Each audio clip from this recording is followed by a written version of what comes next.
Good evening. আজকে আমাদের বাড়িতে হবে চিকেনটা আমিই বানাবো এবং আমার স্টাইলে বানাবো। তার জন্য প্রথমে তেল গরম করে তাতে চিনি, জিরে আর তেজপাতা দিলাম, আর এর সাথে কিছু গোটা পেঁয়াজ, এটা একসাথে ভাজবো। পেঁয়াজ যতক্ষণ না লাল হচ্ছে ততক্ষণ ভাজতে হবে। তারপর কাঁচা টমেটো দিলাম। এখানে আমি একটা মশলা তৈরি করব।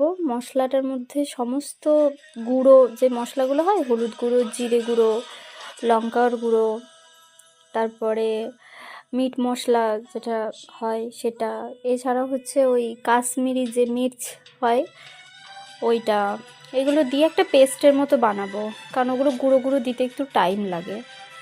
আর আমি মিক্সার গ্রাইন্ডারে একটুখানি আদা, রসুন আর পেঁয়াজ বাটাও করেছিলাম। পেঁয়াজ বাটা দিলে যে গ্রেভির যে থিকনেস সেটা বাড়ে। যতই পেঁয়াজ কুচি দেওয়া হোক না কেন, অবশ্যই পেঁয়াজ বাটা দিতে হয়। তারপর যতটা টাইম নিয়ে এটাকে কষানো যায় ততই ভালো। চিকেনের মেইন জিনিসটাই হলো মশলা কষানো। যত সুন্দর করে, যত টাইম নিয়ে কষানো হবে আমার মনে হয় তত ভালো রান্না হয়। তো এইভাবে আমি কষাবো অনেকক্ষণ ধরে। তারপর তাতে চিকেনটা দিয়েছিলাম। চিকেন দেওয়ার পর চিকেনটা থেকে তেল বেরোবে এবং তার সাথে যে মশলার তেল ওইটাও মিশবে একসাথে, এবং অনেকটা টাইম নিয়ে কষাতে হবে।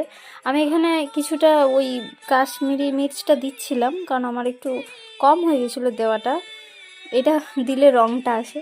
এই যে আমার কষানো প্রায় কমপ্লিট। আমি অনেকক্ষণ ধরে কষিয়েছিলাম, বেশ ভালো হয়েছিলো। আমি নিজের জন্য একটু তুলেও দেখলাম খেয়ে যে কেমন হয়েছে। আমার ঝোলের মাংস থেকে কষা মাংস খেতে বেশি ভালো লাগে।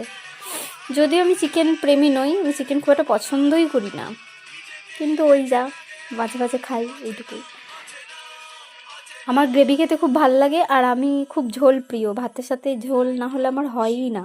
আমার অনেক ঝোল লাগে খেতে, আমি শুকনো খেতেই পারি না। আমি অনেকক্ষণ টাইম নিয়ে কষিয়েছিলাম। আর একটা ওভেনে আমি জল গরম করতে দিয়েছিলাম, কারণ ঝোলের জন্য যে জলটা দেবো ওইটা আমি গরম জলই দিই। গরম জল দিলে টেস্ট আমার মনে হয় ভালো থাকে, ঠান্ডা জল দিলে কেমন জানি একটা হয়ে যায়। আমি অল্প ঝোলের জন্য জল দেবো, বেশি ঝোল করবো না, কারণ আমার ভাই আবার বেশি ঝোল খায় না। যত কম ঝোল দিয়ে কষানো যায় ততই ভালো। বেশি ঝোল হয়ে গেলে মাংস ভালো লাগে না খেতে।